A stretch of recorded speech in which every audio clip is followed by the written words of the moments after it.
അസ്സലാമലൈക്കും ഫ്രണ്ട്സ്. ഇന്ന് ഞാനൊരു തേങ്ങാക്കാരിയാണ് പറയുന്നത്. എന്താ ഇപ്പോൾ തേങ്ങാക്കാരി എന്ന് വിചാരിക്കുന്നുണ്ടാവില്ലേ? നമ്മൾ പ്രവാസികളായ സുഹൃത്തുക്കൾ അല്ലെങ്കിൽ ഇപ്പോൾ ഡയറ്റൊക്കെ തുടങ്ങിയപ്പം സ്വന്തമായിട്ട് കുക്ക് ചെയ്യാൻ തുടങ്ങിയ ആൾക്കാരൊക്കെ ഉണ്ടാകും. അപ്പോൾ അങ്ങനെയുള്ളവർക്ക് ഉപകാരപ്പെടുമെന്ന് വിശ്വസിച്ചുകൊണ്ടാണ് ഞാൻ ഈ വീഡിയോ ഉണ്ടാക്കിയിട്ടുള്ളത് കേട്ടോ. അപ്പോൾ തേങ്ങ വാങ്ങിച്ചു കഴിഞ്ഞത് ഇതേപോലെ നമുക്ക് തുപ്പെടുക്കാൻ എല്ലാവർക്കും അറിയുണ്ടാകും. ആണുങ്ങളാണെങ്കിലും വീട്ടിലൊക്കെ സഹായിച്ചു കൊടുക്കുന്ന ഒരു കാര്യമായിരിക്കും അത്. ഇനിയിപ്പോൾ എങ്ങനെ നല്ല നൈസായിട്ട് തേങ്ങ വെട്ടാം എന്നാണ് ഞാൻ പറയുന്നത്. തേങ്ങയുടെ 3 കണ്ണുണ്ടല്ലോ, അതിൽ ഒരു കണ്ണിങ്ങനെ കുറച്ച് മുകളിലേക്ക് ഇങ്ങനെ പൊങ്ങിയിരിക്കുന്നുണ്ടാവും. അത് നമുക്ക് നഖം കൊണ്ടൊന്ന് ചളുക്കി കൊടുക്കാനൊക്കെ പറ്റും. അപ്പോൾ അങ്ങനെയുള്ള കണ്ണിൻ്റെ നേരെ ഓപ്പോസിറ്റുള്ള ഈ ലൈനിൽ ഒറ്റ വെട്ട് കൊടുത്താൽ മതി. ആ ഒരു ഒറ്റ വെട്ട് തന്നെ തേങ്ങ നമുക്ക് ഇങ്ങനെ അടർത്തിയെടുക്കാൻ പറ്റും. അത് ഞാൻ നൈസായിട്ടൊന്ന് പൊട്ടിച്ചെടുക്കും. നല്ലൊരു ഫിനിഷിങ് റൗണ്ട് കിട്ടിയിട്ടുണ്ട്. ഒരെണ്ണം കൂടി ഇതേപോലെ വെട്ടി കാണിച്ചു തരാം കേട്ടോ. ഈ ഒരു നഖം കൊണ്ട് പ്രസ് ചെയ്യാൻ പറ്റിയ കണ്ണ് നോക്കിയിട്ട് എടുക്കണം. വേണമെങ്കിൽ എല്ലാ കണ്ണിലും ഒന്ന് നെക്കി കൊടുക്കാം. ഇതിൻ്റെ നേരെ ഓപ്പോസിറ്റുള്ള ലൈനിലാണ് നമ്മൾ വെട്ടാൻ പോകുന്നത്. അതായത് ഈ ലൈനിൽ ഒറ്റ വെട്ടിന് നമുക്കിത് മുറിച്ചെടുക്കാം. ഈ ഒരു കാര്യം മനസ്സിലാക്കി കഴിഞ്ഞാൽ ഇനിയിപ്പോൾ നമുക്ക് ഈ ഒരു കത്തി വേണമെന്നില്ല. ഞാൻ വീട്ടിലൊക്കെ ആണെങ്കിൽ ഒരു കരിങ്കല്ല് അലക്കുന്ന കല്ലൊക്കെ ഉണ്ടെങ്കിൽ അതിൻ്റെ സൈഡിൽ വെച്ചിട്ട് ഒരു കുത്തു കൊടുക്കും. അപ്പോൾ ഇങ്ങനെ നല്ല വൃത്തിയായിട്ട് എനിക്ക് പൊട്ടിക്കാൻ പറ്റലുണ്ട് കേട്ടോ. അതേപോലെ നമ്മൾ തേങ്ങ എണ്ണ ആട്ടാനൊക്കെ ഉണക്കുന്ന സമയത്തൊക്കെ വെട്ടുമ്പം ഇതേപോലെയുള്ളൊരു ട്രിക്ക് നോക്കിയിട്ടാണ് ഞാൻ വെട്ടുക. മുന്നെപ്പോഴോ എനിക്ക് തോന്നുന്നു യൂട്യൂബിൽ നിന്ന് തന്നെ തോന്നുന്നു കണ്ട് മനസ്സിലാക്കിയ ഒരു ഐഡിയ ആണത്. ഇനിയിപ്പോൾ ഇതേപോലെ വെട്ടാൻ പറ്റിയൊരു വെട്ടുകത്തി ഇല്ല എങ്കിൽ സാരമില്ല, നമ്മുടെ കയ്യിലുള്ള എന്തെങ്കിലും ഒരു വെട്ടാൻ പറ്റിയൊരു ഉപകരണം മതി. ഇതേപോലെ തേങ്ങയുടെ കണ്ണ് നോക്കിയിട്ട് ഓപ്പോസിറ്റ് ലൈന് നോക്കിയിട്ട് ഒരു വെട്ട് കെട്ടിയാൽ മതി. ഇപ്പോൾ എൻ്റെ കയ്യിൽ ഇവിടെ ഞാൻ ഇഞ്ചിയൊക്കെ കുത്തുന്ന ഒരു പിച്ചളൻ്റെ ഒരു കോലുണ്ടായിരുന്നു. അത് വെച്ചിട്ട് നല്ലൊരു തട്ട് കൊടുക്കുകയാണ്. ചില സമയത്ത് ഞാൻ ഇതുകൊണ്ടാണ് തേങ്ങ പൊട്ടിക്കാറുള്ളത്. പക്ഷേ കത്തി കൊണ്ട് വെട്ടിയാൽ അത്ര ഒരു ഈസി ആയിട്ട് തോന്നില്ല. എന്നാലും നമുക്ക് ഇതേപോലെ പൊട്ടിച്ചെടുക്കാം.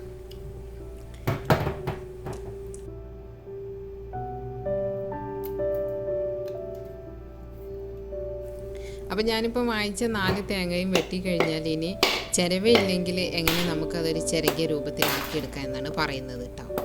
എൻ്റെ കയ്യിലിപ്പം ചിരവുണ്ട്, എന്നാലും ഞാൻ എപ്പോഴും ഒരു ഉപയോഗമുള്ള ഒരു സാധനം അല്ലല്ലോ എന്ന് കരുതിയിട്ട് ഞാനത് ഊരി വച്ചിരിക്കുകയാണ്.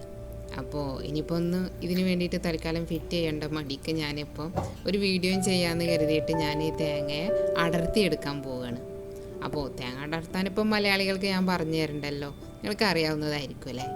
അപ്പോൾ എന്നാലും ഞാനിവിടെ ഇങ്ങനെയാണ് തേങ്ങ അടർത്തിയെടുക്കുന്നത് കാണിക്കാൻ വേണ്ടിയിട്ടൊന്ന് കാണിക്കുന്നുണ്ട് കേട്ടോ. അപ്പോൾ ഇതേപോലെ മുഴുവൻ തേങ്ങയും നമുക്ക് അടർത്തിയെടുക്കാം. നല്ല വിളഞ്ഞ തേങ്ങ ആയതുകൊണ്ട് തന്നെ നല്ല എളുപ്പമായിട്ട് സുഖമായിട്ട് അടർത്തിയെടുക്കാൻ പറ്റുന്നുമുണ്ട്.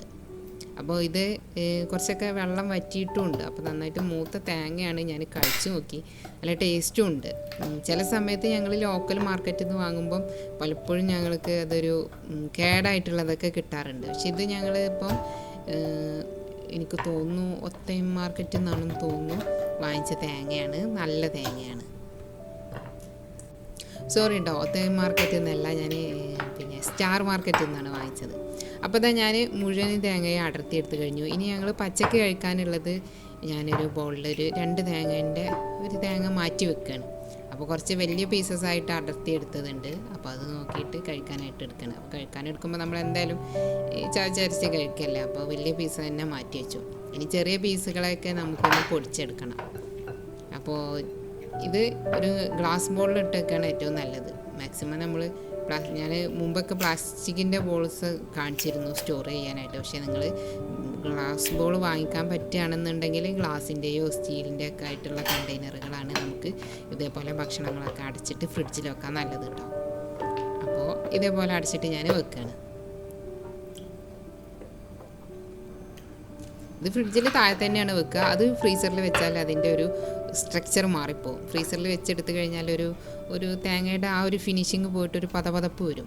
അപ്പോൾ ഇനി ഇത് ഒന്ന് പൊടിച്ചെടുക്കാൻ വേണ്ടിയിട്ട് ഞാൻ ചോപ്പറാണ് ഇവിടെ എടുത്തിട്ടുള്ളത്. നിങ്ങളുടെ കയ്യിൽ ചോപ്പർ ഇല്ലയെന്നുണ്ടെങ്കിൽ നമ്മുടെ സാധാരണ മിക്സിയുടെ ഒരു മില്ലർ ജാർ ഉണ്ടല്ലോ, അതിൽ വെച്ചിട്ട് പൾസ് ചെയ്തുകൊണ്ട് പൊടിച്ചെടുത്താൽ മതി ഉണ്ടാവും. അപ്പോൾ ഈ ഒരു ചോപ്പർ വാങ്ങിച്ചതിന് ശേഷം ഞാൻ ഇതേപോലെ ഫുൾ തേങ്ങ കിട്ടുമ്പം ഇങ്ങനെ ആണ് പൊടിച്ചെടുക്കാറുള്ളത്. എന്തായാലും നമുക്ക് കൂട്ടാനിലേക്കൊക്കെ അരച്ചെടുക്കാനുള്ള ആവശ്യങ്ങൾക്ക് അല്ലെങ്കിൽ തേങ്ങാപ്പാൽ എടുക്കാനൊക്കെ അല്ലേ. അപ്പം ഇങ്ങനെ പൊടിച്ചെടുത്താലും മതി. ഇതൊരു 3-4 പൾസ് കൊണ്ട് തന്നെ നന്നായിട്ട് പൊടിഞ്ഞു വെക്കും. ഒരുപാട് ഇട്ടിട്ട് പൊടിക്കരുത്, അപ്പം അരഞ്ഞു പോകും. കുറഞ്ഞ അളവിലിട്ടിട്ട് വേണം പൊടിച്ചെടുക്കാൻ. ഇനി മിക്സി ജാറിലാണെങ്കിലും കുറഞ്ഞ അളവിലിട്ടിട്ട് പൊടിച്ചെടുത്താൽ മതി. അപ്പോൾ അതാ നമ്മൾ ചിരവിയ പോലെ തന്നെ നല്ല നൈസായിട്ട് പൊടിഞ്ഞ് കിട്ടിയിട്ടുണ്ട്. ഇനി ഞാനിതൊരു സിപ്ലോക്ക് ബാഗിലാണ് ഇട്ട് വെക്കുന്നത് കേട്ടോ. അപ്പോൾ ഞാൻ നേരത്തെ പറഞ്ഞ പോലെ തന്നെ ഗ്ലാസ് ബോൾ ഉണ്ടെങ്കിൽ നിങ്ങളത് യൂസ് ചെയ്യുക. ഇല്ലെങ്കിൽ ഇല്ലാത്തതുകൊണ്ട് തൽക്കാലം ഇപ്പോൾ സിപ്ലോക്ക് ബാഗിലാണ് ഇടുന്നത്. പിന്നെ ഫ്രീസറിൽ വെക്കുകയാണെങ്കിൽ നന്നായിട്ട് അടച്ചിട്ട് വെക്കണം, അല്ലെങ്കിൽ ഫ്രീസറിൻ്റെ ഫ്രിഡ്ജിലാണെങ്കിലും ആ ഒരു ഫ്രിഡ്ജിൻ്റെ ഒരു ടേസ്റ്റ്, ഒരു മണം നമ്മുടെ ഫുഡിൽ വരാനൊരു ചാൻസ് ഉണ്ട്. അപ്പോൾ ഇതേപോലെ ബാക്കിയുള്ളത് മുഴുവനും പൊടിച്ചെടുക്കുകയാണ്. അപ്പോൾ ഫ്രണ്ട്സ്, നിങ്ങൾക്ക് ഒരു തേങ്ങ ചിരകാനൊരു മാർഗ്ഗമില്ല എന്ന് കരുതിയിട്ട് നിങ്ങൾ തേങ്ങ വാങ്ങിക്കാതിരിക്കണ്ട. അതേപോലെ പൊട്ടിക്കാനും തന്നെ ഇതേപോലെ നല്ലൊരു ഇരുമ്പിൻ്റെ എന്തെങ്കിലും ചെറിയ സംഗതികളുണ്ടെങ്കിൽ അതിൽ വെച്ച് പൊട്ടിക്കാം. ഇനി ഞാൻ പറഞ്ഞു തന്ന പോലെ തന്നെ നല്ലൊരു കല്ലുണ്ടെങ്കിൽ അതിന്മേൽ തട്ടിയിട്ട് പൊട്ടിക്കുകയും ചെയ്യാം. അപ്പം ഞാനിവിടെ ബാക്കിയുള്ള മുഴുവൻ തേങ്ങയും പൊടിച്ചെടുത്തിട്ടുണ്ട്. ഈ സിപ്ലോക്ക് കവറിൽ മാറ്റിയിട്ട് ഇനി ഇത് ഫ്രീസറിലാണ് സൂക്ഷിക്കുക. താഴെ സൂക്ഷിക്കുന്നതിന് കുറച്ചൊരു കാലയളവ് കുറച്ച് കാലേ പറ്റുള്ളൂ. പക്ഷേ ഫ്രീസറിലാണെങ്കിൽ എത്ര കാലം വേണമെങ്കിലും കേടുവരാതിരുന്നു.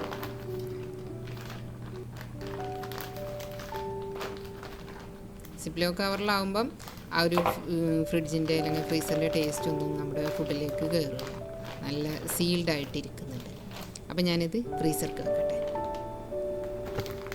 ഫ്രീസറിൽ അത്യാവശ്യം സംഗതികളൊക്കെ ഉണ്ട്, സ്പേസും ഇല്ല.